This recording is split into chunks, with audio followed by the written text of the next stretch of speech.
Outgrowing your friends, especially by the time you get to midlife. We're going to talk about it. Grab your coffee and let's get into it.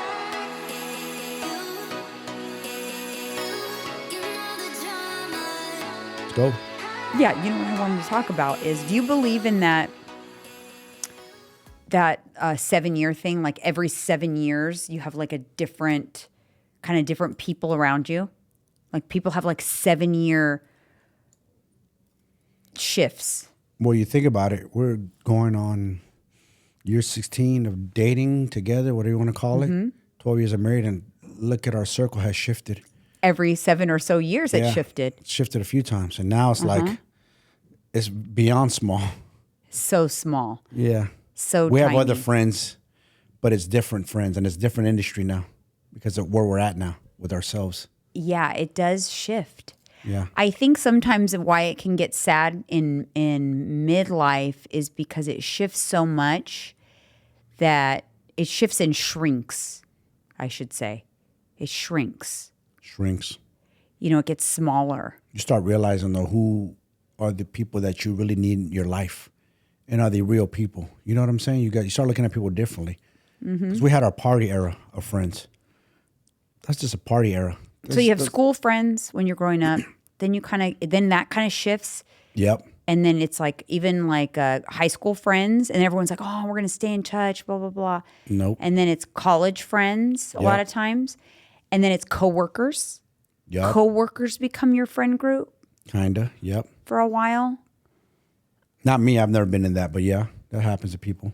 And then it's just crazy how, if I think about it, it is kind of like the different, if even just the time we've been together, the different groups of friends, even before that, like, yeah, it's like every 7 years or so, it's like my circle of the people I see often. There are some staples that are there. Yeah. The lifelongs. Yeah. The lifers, there are. You have some lifers. I have course. some lifers. I still do from my childhood. Yeah. I do. Some are different. Some I'm a little distant, not in touch too often. Some I am. But it's different. It's different. You're in touch. Yeah. But you're not a part. There's a difference in friendships between being in touch and actually being a part of your life. Yeah. Like that if something happens, for example, perfect example, we moved. The friendships would have been, you'd have picked up the phone and called them and said, hey, we're about to move, blah, blah, blah. We're going to be. But many of the friendships you had, they found out, like, they're still finding out. And Yeah. we've been gone a year almost. Yeah. You know what I mean? So you have to think, I think that's a good one. Like the people that you're close to, those are the people that actually knew we were moving before we moved. Other than that, they probably weren't that close. They didn't get the notice. They didn't get the notice. We were like thieves in the night. See ya. But it is, you know what? I think a lot of times the problem with friendships is holding on to them, the ones that are expired. It's okay to let go and evolve. I think there's a reason and a season for certain people to be in your life. And sometimes holding on to things past the season is detrimental. Expiration date.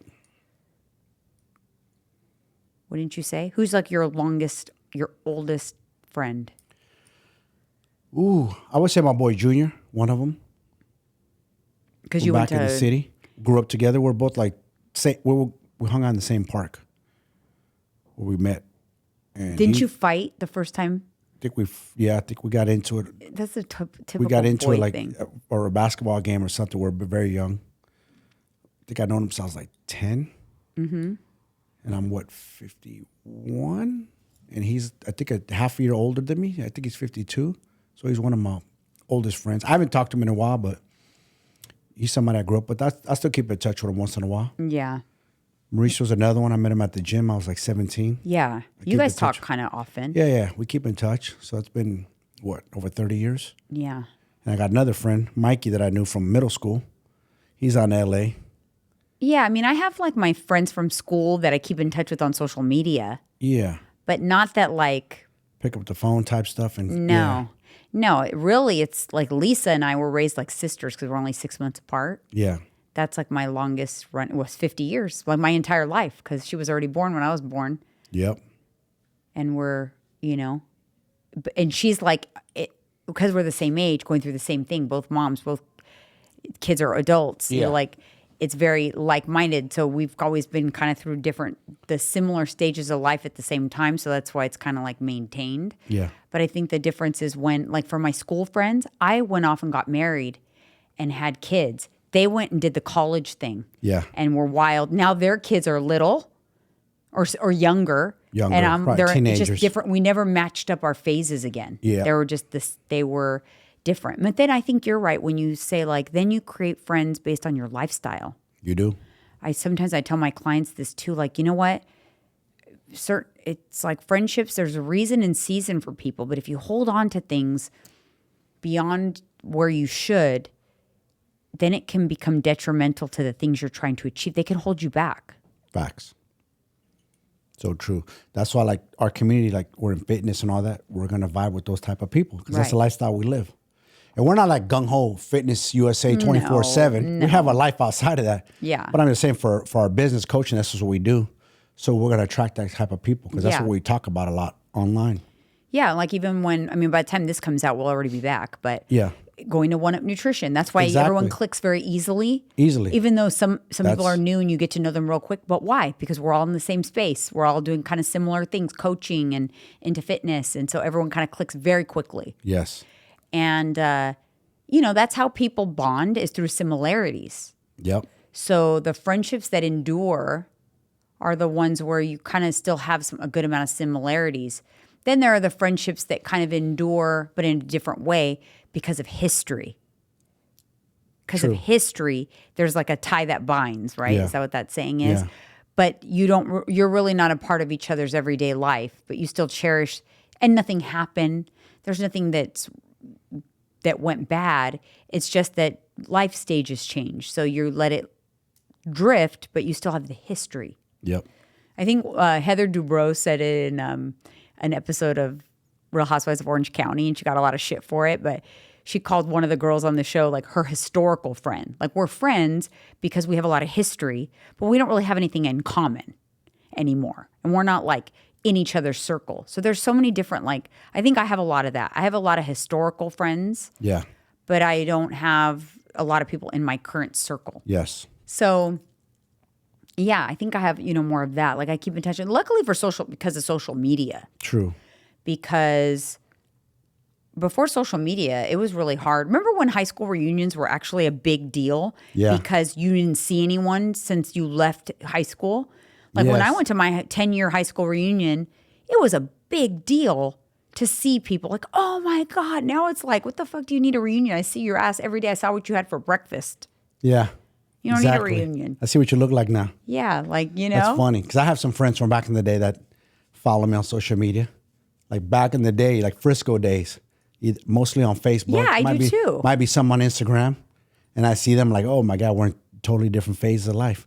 We know each other. We're cool, but are we going to hang out? Probably not. No, but it's cool. Like I like the historical friends. So it's cool. Like you have these bonds. Like, one of my friends that I went to private school with, it's like it was her mom's birthday. I'm like, oh, like, look at your mom. Like, wish her happy birthday for me. Like, because I have fond memories of spending the night at her house. And, yes. So it's like that history friends, but it's not like there's a difference between historical friends. Who knew that Heather Dubrow was right on the money, and like current circle friends. And your circle is going to rotate more. And then sometimes it rotates back around. Like, look at us. We were friends with Matt and Wendy, my coach, back when I was 15 years ago. Yep. Now we live near them, so we see them more often. So So true. They came back around. You're right. So now they're kind of current circle friends. Yep. But also historical friends. Yeah. So that happens too. That's so true. But I think sometimes people hold on too much and they want everything to always be the same. When you got to let things evolve, they're not always going to be the same. They're not. Like even when I was telling Lisa, there was a time where we would go to Orange Theory every Saturday. That was like a stage of our life that was cool. I'm like, someday we're going to remember this and think, how cool was this that we go to Orange Theory and then we'd go eat at our favorite restaurant. And we did that every weekend. But there's going to be a time we can't do that anymore. Now we can't. And it's kind of sad. Like, oh, that was nice. But now I come and stay at her house every 2 months. And it's like adult sleepovers. We sleep on the couch. We watch movies. Yeah, that's true. But there's a time when that ends too. And this is going to be a memory. We're going to be like, oh, it's a fond memory, but it's going to change also. Yeah. I think so. The problem when it comes to friendships is people try to hold on to what was and they don't realize that, like, let it evolve.